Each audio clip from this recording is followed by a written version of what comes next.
As pessoas dizem coisas como: a ciência é sobre como e a teologia é sobre o porquê. Isso é muito simplista. O darwinismo e a doutrina católica não podem ser verdadeiros ao mesmo tempo.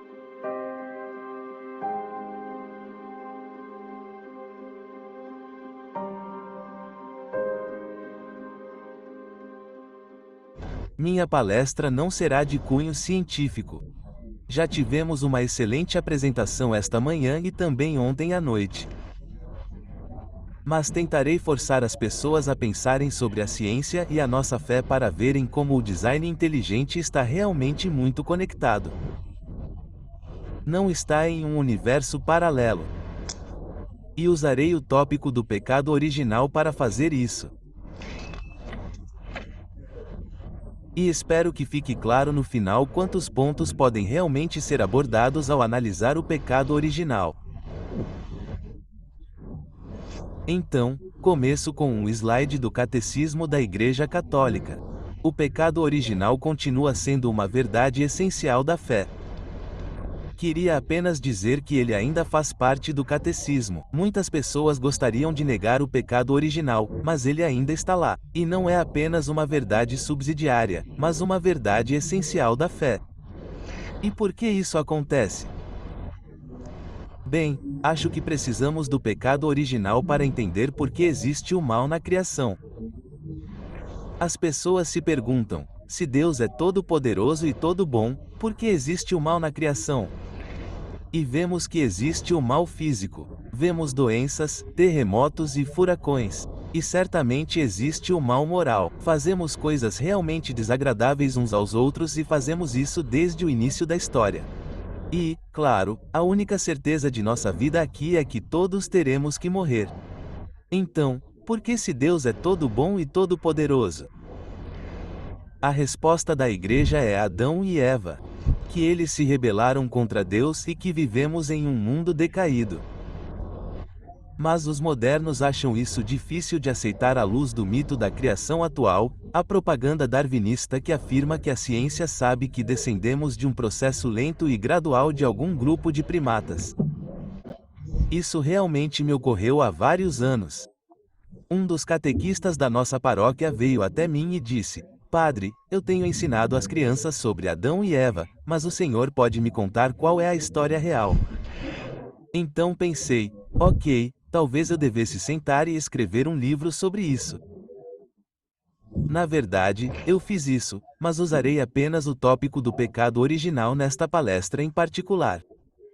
Então, começaremos discutindo a navalha de AM. Se você não entende muito de ciência, pode pensar que a navalha de AM favorece a explicação darwinista. Bem, mais ou menos. E por que a navalha de AM faz isso? Bem, a navalha de AM, acho que muitos de vocês sabem que, basicamente, se houver duas explicações, escolha a mais simples. Não multiplique entidades explicativas.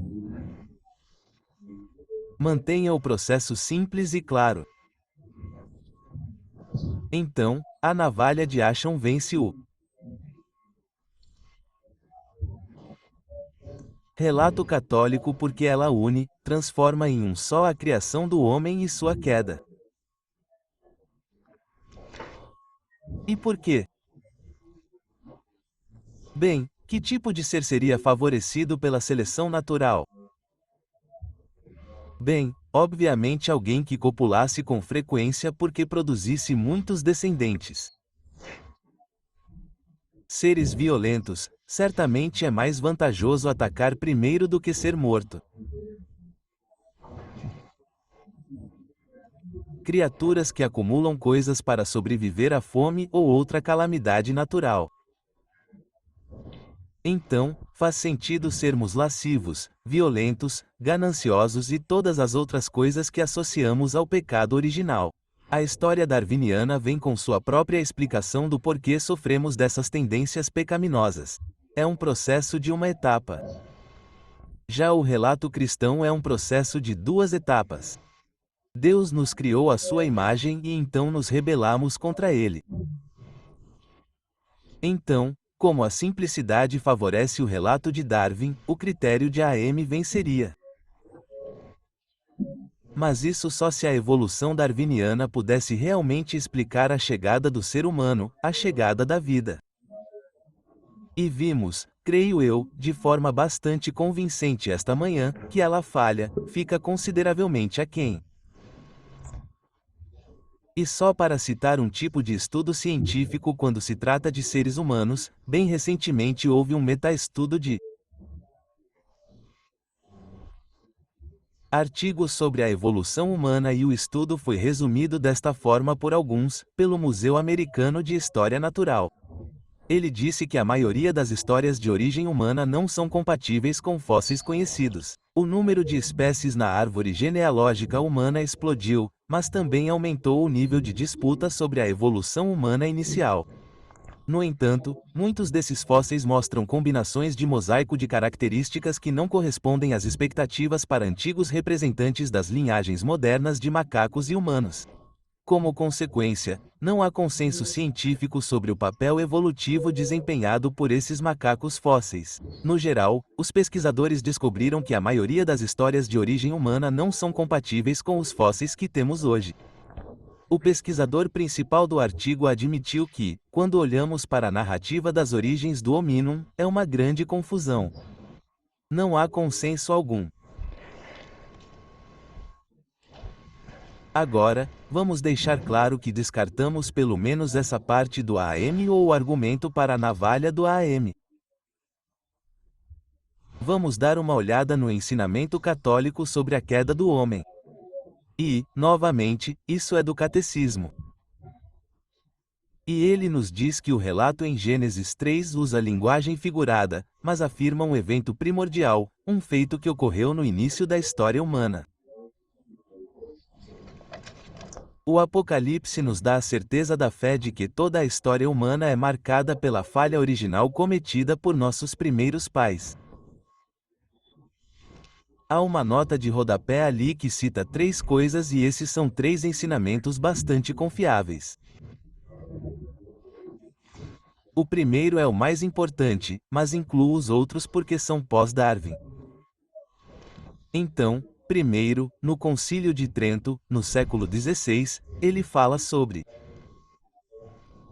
o pecado de Adão, que é único em sua origem. Portanto, todos nós herdamos o pecado original de uma pessoa.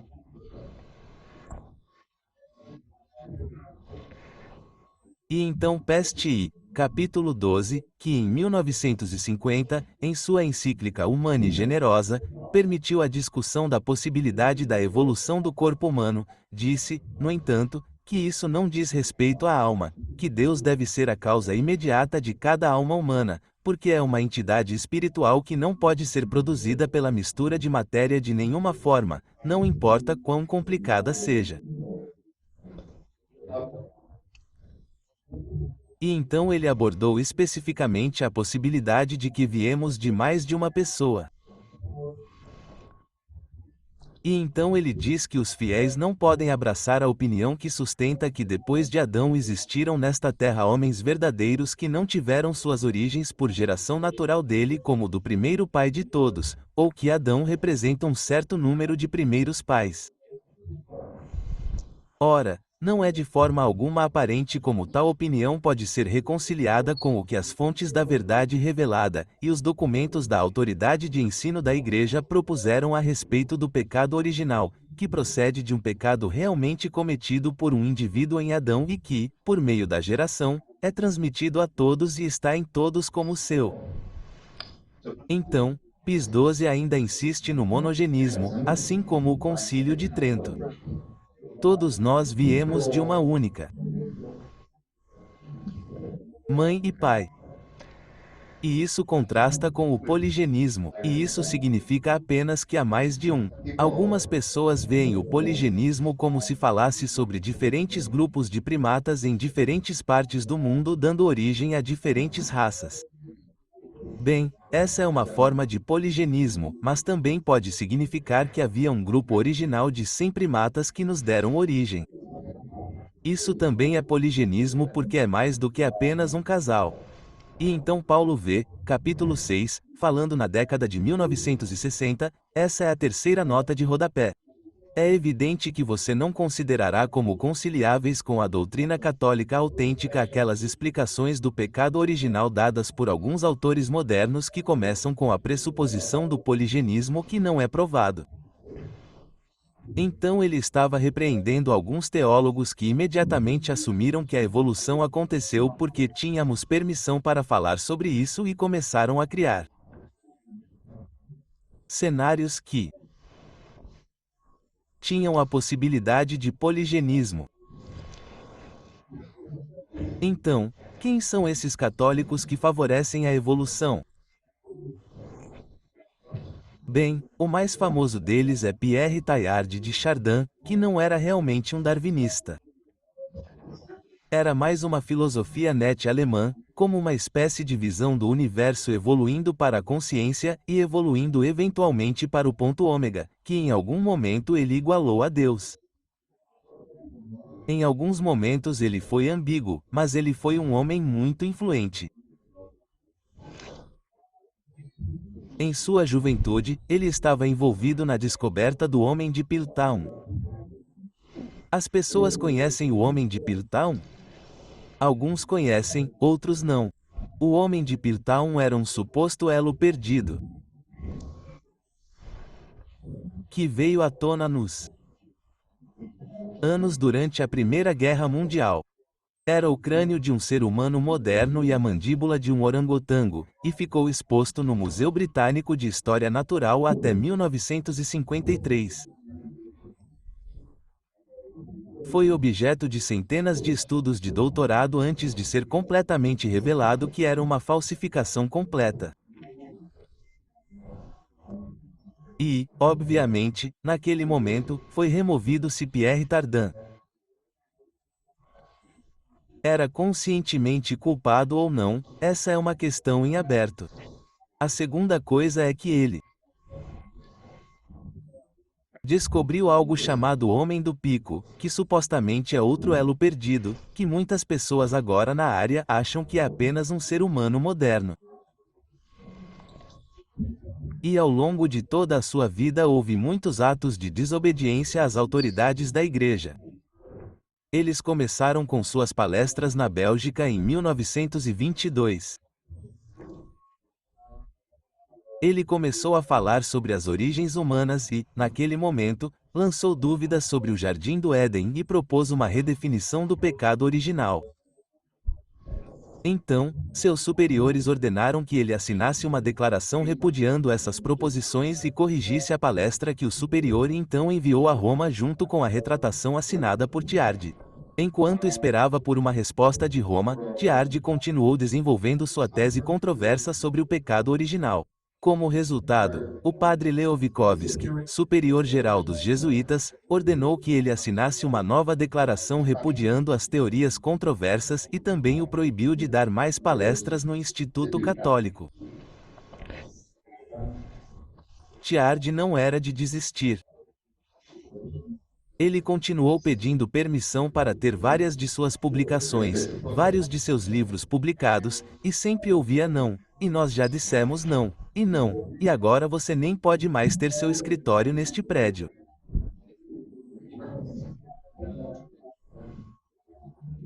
Mas em 1955 ele morreu e, contrariando seu voto de pobreza, fez um testamento que doou o texto do Fenômeno do Homem para editoras seculares que não eram vinculadas às regras da Igreja. E assim o Fenômeno do Homem surgiu em 1955, foi traduzido para o inglês em 1959. E finalmente em 1962 as autoridades da Igreja emitiram um monotum, uma advertência sobre todas as suas obras. Mas isso não impediu o entusiasmo por Teilhard. E, em particular, ele abordou o pecado original em um apêndice deste livro. Mas ele escreveu este apêndice em 1948, quando não podia publicá-lo. E ele diz: é verdade que o mal até agora não foi mencionado, pelo menos explicitamente, mas, por outro lado, ele inevitavelmente vaza de cada canto e fenda, de cada junta e fenda do sistema em que me posicionei. Então, de onde isso vem? Sobre esta questão, com toda a lealdade, não me sinto em posição de tomar uma posição. Em todo caso, este seria o lugar para fazê-lo? Bem, acho que isso é meio triste porque o pecado original é um ensinamento essencial da igreja. Então, se você vai ser um padre católico, você tem que encontrar um lugar para isso. Você não pode escrever sobre teorias utópicas sem nenhuma referência a elas, sem pensar em como elas se conectam. E, no entanto, é exatamente isso que temos em Tierd. Algumas pessoas gostavam muito dele. A vide do Lubac, por exemplo, era um jesuíta e um amigo. Mas pode ser surpreendente, mas havia até aspectos de Tiarte aos quais o Papa Bento XVI poderia se referir de forma positiva. Mas eu particularmente não gosto de Tiré, como você pode ver. Então eu sou mais da opinião de quem escreveu uma carta para Thai Henry Blue, na verdade, uma série de cartas sobre isso. Ele diz: você não pode obter nenhum benefício ou esclarecimento pensando em Tiardi. A devastação que ele causou e que testemunhei é horrível. Faço tudo o que posso para evitar falar sobre ele. Eles o usam como uma máquina de cerco para minar a igreja de dentro para fora. Aspas. Não estou brincando. E eu, por exemplo, não quero fazer parte desse tema destrutivo. Vou continuar com esta carta. O que me preocupa é que, enquanto nossos teólogos cristãos, começando com todos os alegoristas, desenvolveram suas teologias para meditações nas Escrituras, Tiardi, fundamentado em sua consciência evolucionária, construiu sua teologia a partir de uma meditação sobre a ciência. Por isso, me espanta quando as pessoas colocam seus ditos paulinos sobre o Cristo cósmico e em evolução no quadro de avisos. Porque se o pecado e a graça não são os fundamentos das epístolas aos Romanos, não sei nada sobre São Paulo. Agora, José se encontrou com Tardon em 2 ocasiões e... Vou detalhar as duas porque elas mostram esse ser humano complexo que acho que causou uma quantidade enorme de danos. Mas acho que isso mostra o que acontece quando você não combina as verdades que Deus revelou com suas próprias ideias. E então, a primeira vez que conheci Tardon foi como padrinho de uma criança que Tiardi estava batizando. Ele ficou muito impressionado com o exercício do ministério sacerdotal de Tiardi naquela ocasião. O segundo encontro foi em uma conferência em Nova York, em 1954, apenas um ano antes da morte de Tiardi. Ele escreve: não tínhamos muito a dizer um ao outro, exceto, naturalmente, a habitual conversa fiada. No nosso primeiro encontro, porém, meu pai me desferiu um golpe duplo que me deixou cambaleando por 3 dias. Nunca mais recuperei o equilíbrio. Assim que me viu, ele caminhou em minha direção, seu rosto agradável e bonito iluminado por um sorriso. E, colocando as mãos em meus ombros, ele me disse sem rodeios: ei, você pode me dizer se alguém algum dia vai nos dar um furo sobre esse cristianismo sem religião que todos nós estávamos esperando ouvir? O neologismo nesse ponto era cristianismo. Então, metacristianismo. Então Dilson continua. Surpresa, gaguejei um pouco, finalmente conseguindo fazer uma piada estranha, da qual acho que o sentido era que eu já tinha o suficiente para entender o cristianismo puro e simples, então deixamos por isso mesmo. Mais tarde, Gilson passou por Tiardi e viu que esse padre estava agora absorto em sua Bíblia. Então está claro que Tai era claramente um enigma e eu acho que um enigma perigoso.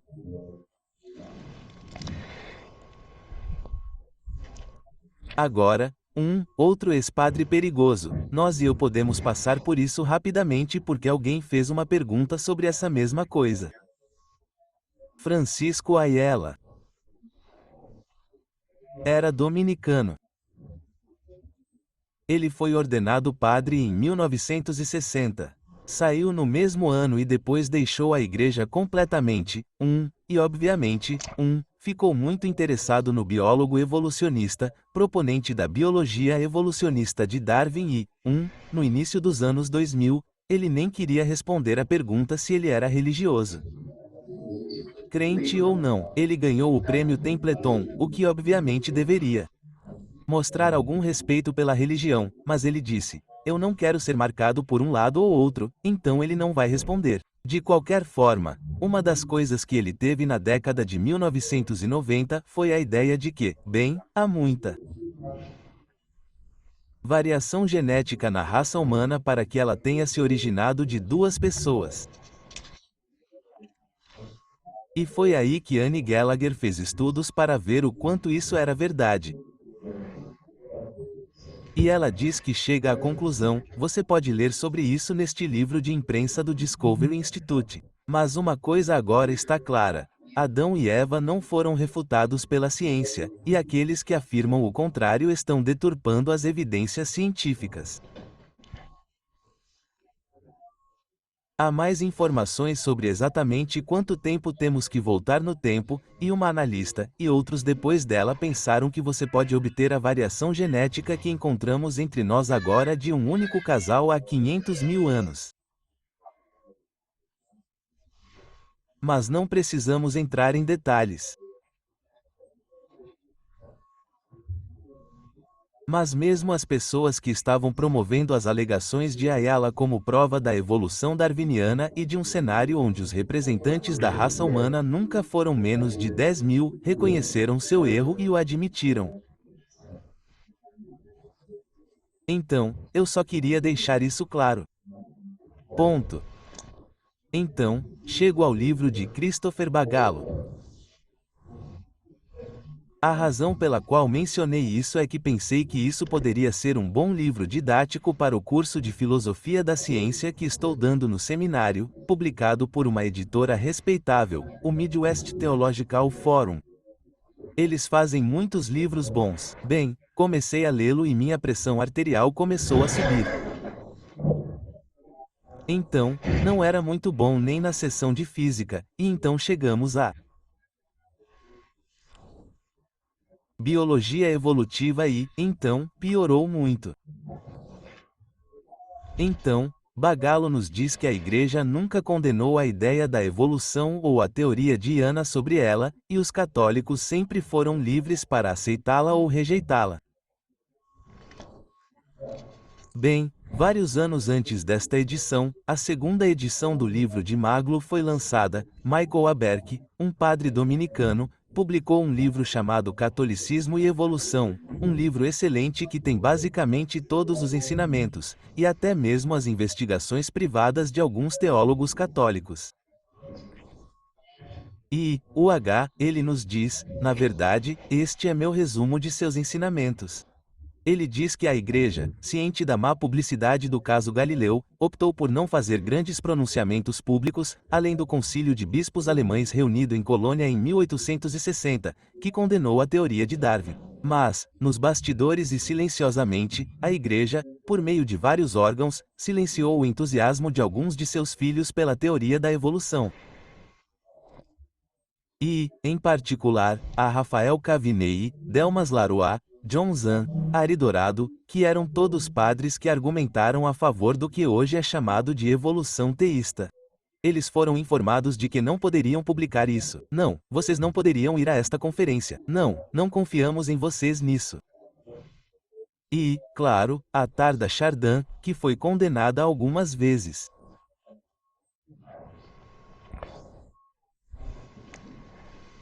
E só para atualizar isso, Abericke realmente menciona isso. Também é o discurso de João Paulo II à Pontífice Academia de Ciências em outubro de 1996, que muitas pessoas pensaram ser uma carta branca para aceitar o darwinismo, mas não se você ler com atenção.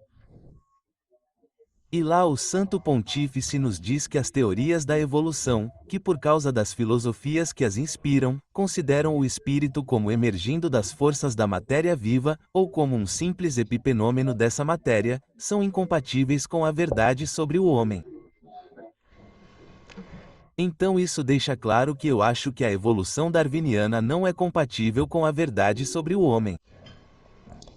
E o livro de Baglu nos diz que enquanto muitas pessoas religiosas aceitaram a teoria da evolução de Darwin, houve muitas que não o fizeram.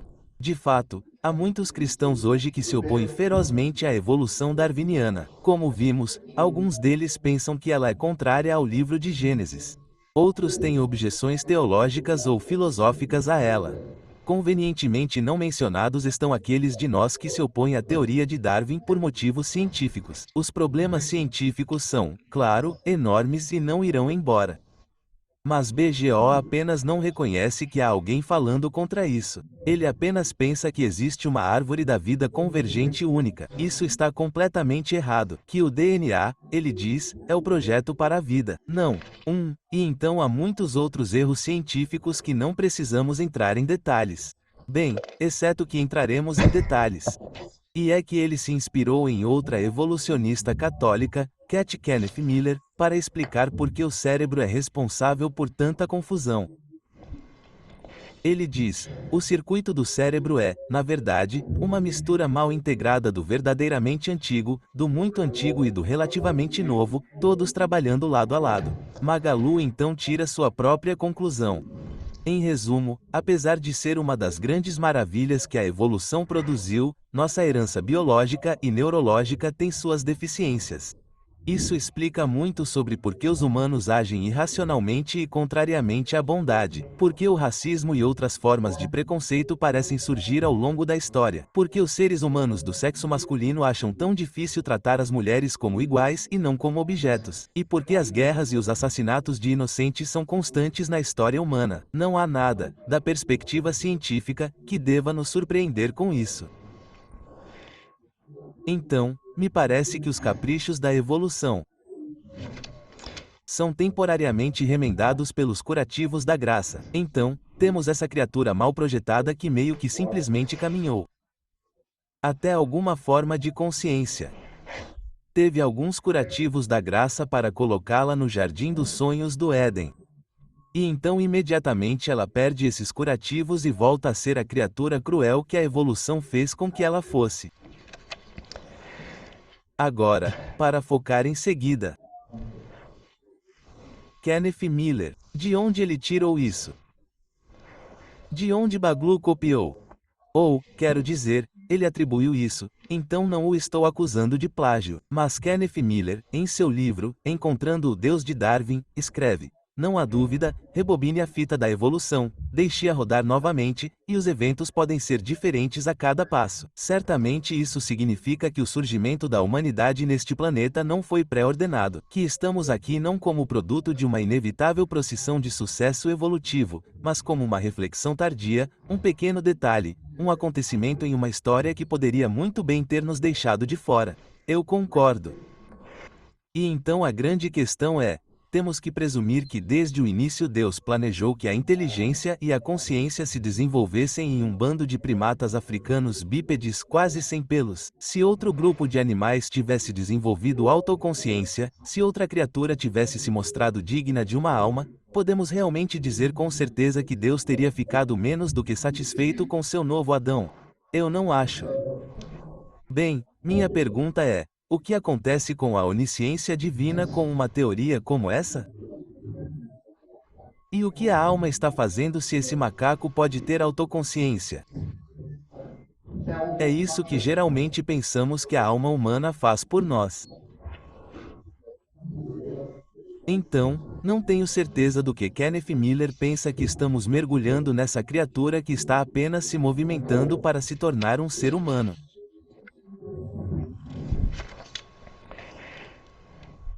Chega de Ken Miller e agora vamos para o projeto de evolução toísta. Esta é uma foto da primeira edição do livro chamado Evolução Toísta e o projeto se descreve na contracapa do livro. A evolução toísta é uma equipe de estudiosos frades dominicanos comprometidos com a pregação do Evangelho e, por meio da tradição intelectual toísta, fornecendo respostas a perguntas sobre fé, razão, religião e ciência. Agora, na edição de 2016, temos Opa, desculpe, temos o padre austríaco Nanor Austrio, tentando tornar possível que os católicos se apeguem ao poligenismo, pelo menos negando o monogenismo. E ele cita uma comissão teológica internacional, que na época era presidida pelo cardeal Ratzinger, que declarou: a teologia católica afirma que o surgimento dos primeiros membros da espécie humana, seja como indivíduos ou em populações, representa um evento que não é suscetível de uma explicação puramente natural e que pode ser apropriadamente atribuída à intervenção divina. Agora, de acordo com Astriaco, isso sugere que tanto o monogenismo quanto o poligenismo podem permanecer viáveis em opiniões teológicas para teólogos católicos que buscam ser fiéis à tradição doutrinária. E novamente,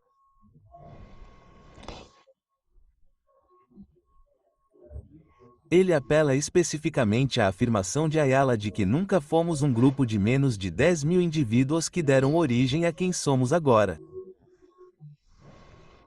Pode-se dizer que, naquele momento, quando eu estava ciente do livro de 2016, pensei, bem, vamos ver como ele vai colocar o pecado original nele. Mas então fiquei entediado porque ele mudou de ideia. Agora ele está no monogenismo, mas de um tipo muito estranho. Então, procurei a edição de 2019 e encontramos isso, e acho que vale a pena citá-lo longamente porque há muitos problemas com isso. Então, agora ele adotou o monogenismo, mas é assim que ocorreu. Este ponto crítico na história evolutiva ocorreu há cerca de 100.000 anos na África, entre um grupo de seres humanos anatomicamente modernos, quando um indivíduo homônimo foi concebido com a capacidade neurocognitiva inerente para a linguagem. Como exatamente isso ocorreu sempre será uma questão de especulação. Como num CHSKY propôs, uma única mutação adquirida na concepção poderia ter alterado a estrutura do cérebro de um indivíduo humano anatomicamente moderno de uma forma que lhe desse a capacidade para a linguagem. Na minha opinião, por razões que não posso desenvolver neste momento, essa capacidade para a linguagem teria andado de mãos dadas com a capacidade para o pensamento abstrato. Como o primeiro primata falante, esse indivíduo também teria sido o primeiro animal racional. Ele foi o primeiro humano anatomicamente moderno a ter a capacidade de formar conceitos abstratos, de raciocinar e, portanto, de construir um mapa interno de seu mundo. À medida que amadurecia, ele teria usado essa capacidade linguística para falar consigo mesmo e com Deus. Este primeiro humano falante é o humano original que chamamos de Adão. Além disso, como todo ser humano hoje possui a mesma capacidade linguística, cada um de nós deve ter herdado essa capacidade dele. Cada um de nós deve, portanto, descender deste primeiro humano falante. Adão não teria sido apenas o primeiro humano falante, ele também é o pai de todos os humanos falantes, que somos todos nós. Portanto, temos um novo Adão entendido de uma nova maneira. Agora, acho que temos vários problemas aqui. Primeiro, uma única mutação no DNA é acreditada por nos dar a capacidade de raciocinar e falar. E acho que, pelo que o Dr. Miller disse esta manhã, isso simplesmente não vai acontecer. Esta é uma tarefa absurdamente difícil para uma única mutação genética. Afinal, a capacidade de linguagem e pensamento abstrato é qualitativamente um dos maiores saltos à frente na história da vida. Provavelmente tão grande quanto a origem da primeira vida e a origem da consciência nos primeiros animais. E aqui devemos acreditar que uma única mutação em um filamento de DNA a produziu. Isso vai contra o senso comum.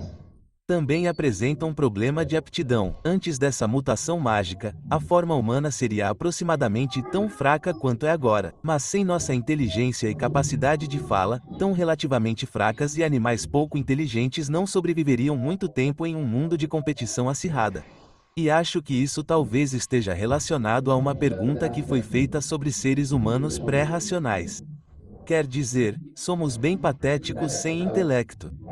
Podemos ser lentos, fracos. Podemos não ter muito pelo para nos proteger.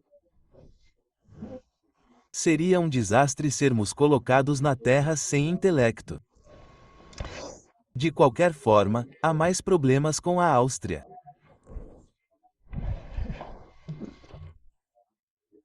O que o novo cenário da Áustria faz com a necessidade de uma alma espiritual?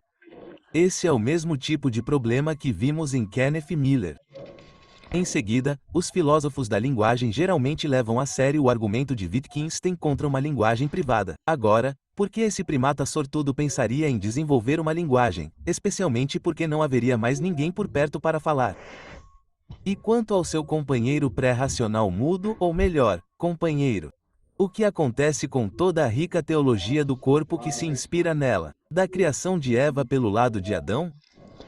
Se Adão tivesse que esperar por um filho para poder experimentar um relacionamento verdadeiramente humano, dificilmente alguém o culparia por pensar que a existência era um fardo e por dar as costas a Deus. Então, eu realmente acho deprimente ver que um teólogo católico especializado na interação entre fé e ciência seja tão facilmente influenciado pelas últimas especulações da ciência a ponto de continuar reescrevendo a importantíssima teologia de nossa origem e queda.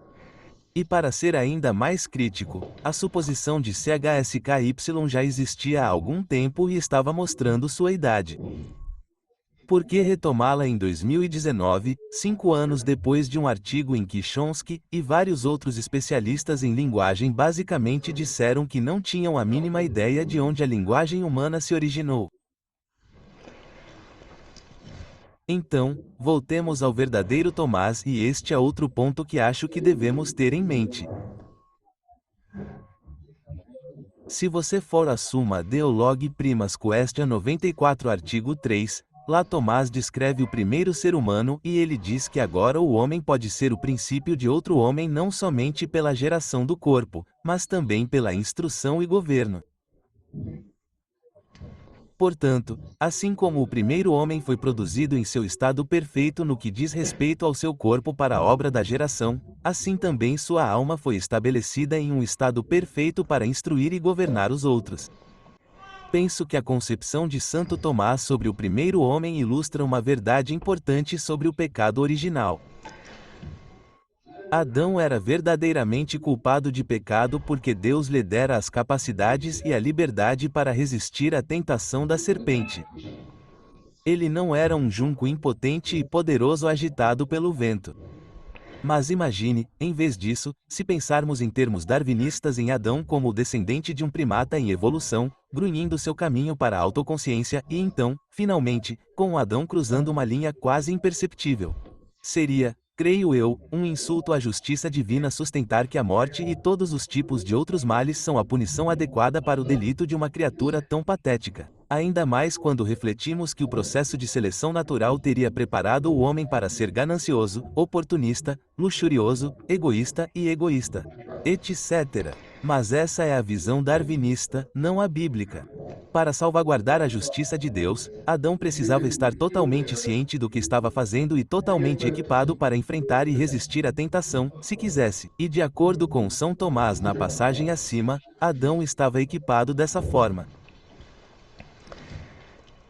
Agora, vamos passar para as consequências mais amplas da queda. Novamente, voltando ao Catecismo da Igreja Católica, no parágrafo 400, lemos: a harmonia em que eles se encontravam graças à justiça original agora está destruída. O controle das faculdades espirituais da alma sobre o corpo está quebrado. A união do homem e da mulher torna-se sujeita a tensões. Suas relações doravante marcadas pela luxúria e dominação. A harmonia com a criação é quebrada. A criação visível tornou-se estranha e hostil ao homem.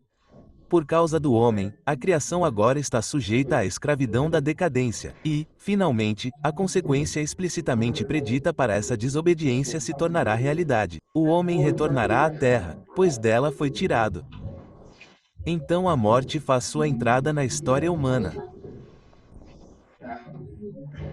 Agora, a nota de rodapé é sobre Romanos 8, que fala sobre toda a criação, que aguarda com grande expectativa a revelação dos filhos de Deus.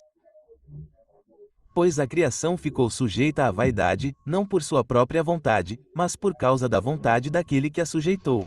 Portanto, não é apenas o homem, não são apenas os seres humanos, todos nós que somos afetados pelo pecado original, mas de alguma forma toda a criação caiu. E acho que é importante ter isso em mente porque é um elemento importante da aceitação de algumas pessoas da evolução darwinista. Então, começamos com esta imagem horrível da lagarta que foi infectada por uma vespa parasita. Essas vespas colocam seus ovos dentro da lagarta. Então, as larvas comem a lagarta por dentro e então saem mordendo, se transformam em pupas e eventualmente voam para longe. A lagarta morre. A razão pela qual coloquei essa lagarta ali é porque o próprio Guy Darwin a mencionou especificamente em uma carta para Asa Gray. Ele diz: com relação à visão teológica da questão, isso é sempre doloroso para mim. Estou confuso. Não tenho intenção de escrever de forma ateísta, mas admito que não consigo ver tão claramente quanto outros, como eu gostaria, evidências de desígnio e beneficência em todos os lados. Parece haver muita miséria no mundo. Não consigo me convencer de que um Deus benéfico e onipotente teria criado propositalmente o Wilmodaer, que é a vespa parasita, com a intenção expressa de se alimentar dentro dos corpos vivos de lagartas, ou que um gato deveria brincar com ratos. Não acreditando nisso, não vejo necessidade na crença de que o olho foi expressamente projetado. Então, Darwin tem um problema teológico. E Cornelius Hunter, em um livro, argumentou de forma persuasiva que a maioria dos argumentos mais persuasivos para o darwinismo, que remontam ao próprio Darwin, são baseados em ideias populares de Deus. O início do século XIX herdou uma tradição de argumentos racionais para a existência de Deus. Havia um Paley. Mas acho que Paley exagerou, porque ele tentou argumentar que a natureza também poderia nos dizer todas as coisas sobre como Deus é belo e gentil, e, uma das coisas que ele diria, é que, sim, há carnificina, mas geralmente acontece muito rápido, e ele tentou explicar outros aspectos sombrios e mais sombrios da natureza. Mas se você, acho que há, claro, evidências suficientes no mundo para argumentar a favor da existência de Deus. Mas, para saber tudo sobre a redenção, precisamos de revelação. De qualquer forma, os contemporâneos de Darwin pensavam que sabiam precisamente como Deus deveria agir se de fato ele fosse sábio e bom. E quando olhavam atentamente para a natureza, ficavam horrorizados. Carnificina, morte lenta, ineficiências por toda parte. Essa linha de argumentação para a evolução, que se mostrou persuasiva para muitos, não se baseava em observações empíricas da seleção natural em ação ou em um contínuo de fósseis. Em vez disso, era um argumento negativo contra Deus baseado na convicção de que é o que Deus deveria ter feito. Para Darwin e seus contemporâneos, a única alternativa óbvia à evolução por seleção natural era a criação especial por Deus. E a carnificina, o desperdício e as imperfeições da natureza funcionavam como argumentos contra essa alternativa. Bem, o que vamos dizer sobre isso? Mas é uma pergunta difícil e, novamente, foi feita ontem à noite. Eu recomendaria às pessoas o livro de C.S. Lewis sobre o problema da dor, onde ele especula que o universo de alguma forma já havia caído antes do homem e que o homem teria sido preservado dos efeitos dessa queda, e agora que nós também caímos, temos que aturar isso.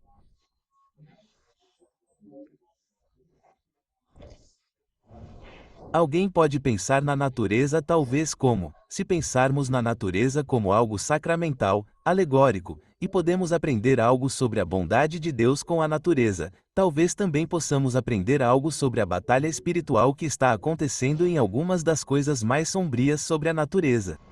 É uma boa pergunta, mas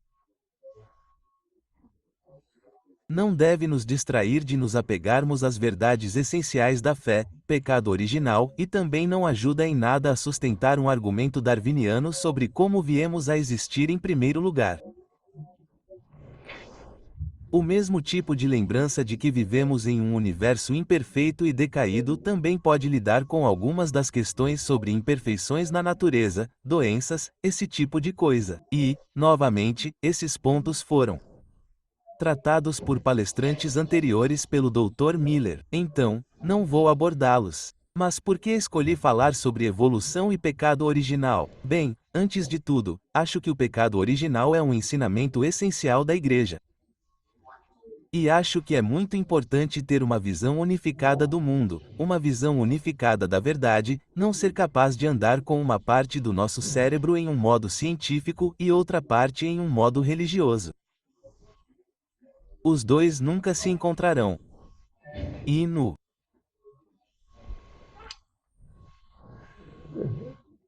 pecado original, encontramos um ato histórico de desobediência, o que o torna meio interessante porque a ciência tende a ser sobre o sempre e em todo lugar. Considerando que uma única ação humana não é suscetível ao método científico, o ato histórico é um bom lugar para forçar a abertura. Acho que tentativas simplistas de harmonizar a doutrina darwiniana e católica. As pessoas dizem coisas como a ciência é sobre como e a teologia é sobre porquê, um católico, e acho que precisamos mostrar que isso é muito simplista. O darwinismo e a doutrina católica simplesmente não podem ser verdadeiros. E, finalmente, e isso talvez se conecte mais claramente ao design inteligente, as ações históricas dos seres humanos também deixam claro que o mundo deve ser permeável às ações de Deus e dos seres espirituais. E isso ocorre porque Deus cria imediatamente, ou seja, sem um instrumento, não por meios secundários, mas imediatamente a alma humana e então o ser humano, porque podemos escolher, podemos nos mover de um jeito ou de outro. Temos livre-arbítrio. Então, este universo deve ser projetado para a interação de Deus com o mundo. Não é o sistema fechado que pessoas como Richard Levanton gostariam que acreditássemos, que insistem que devemos nos apegar à ciência. Materialismo para manter o pé divino de fora. Eu acho que qualquer pessoa com uma mente aberta deve reconhecer que o divino está na base de tudo e que até mesmo esta criação caída revela a glória de Deus. Obrigado.